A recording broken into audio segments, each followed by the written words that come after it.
Hello everyone, it's me doctor ప్రతిష్ట.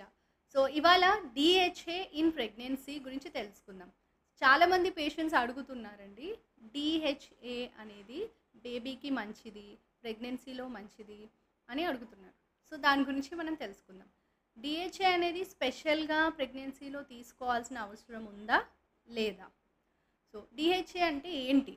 DHA is docosahexaenoic acid. అదొక omega 3 fatty acid అండి. So దానివల్ల బేబీస్లో బ్రెయిన్ డెవలప్మెంట్ బాగా ఉంటుంది. రెటీనా డెవలప్మెంట్ అంటే కంటి చూపుకి సంబంధించిన సమస్యలు రాకుండా ఉంటుంది అని అందరూ అనుకుంటూ ఉంటారు. Yes, that is true. But స్పెషల్గా అడిషనల్గా డిహెచ్ఏ తీసుకోవాలా ప్రెగ్నెన్సీలో, అవసరం లేదా? సో కాంప్లికేటెడ్ ప్రెగ్నెన్సీలో అయితే అవసరం, మేము అడ్వైస్ చేస్తాము.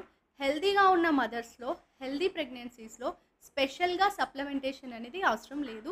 ఫుడ్ త్రూ తీసుకుంటే సరిపోతుంది. సో డిహెచ్ఏ రిచ్ ఫుడ్స్ ఏంటి? డిహెచ్ఏ అనేది రిచ్గా అంటే స్పెషల్లీ ఫిషెస్లో ఉంటుంది. అది కూడా సాల్మన్స్, కోల్డ్ వాటర్ ఫిషెస్లో ఉంటుంది. అదర్వైజ్ రొటీన్గా మనం తీసుకునే ఫుడ్ అంటే సేమ్ మన లోకల్లో అవైలబుల్ ఉన్న fish, eggs, avocados, kiwi, flax seeds, chia seeds, oranges and berries.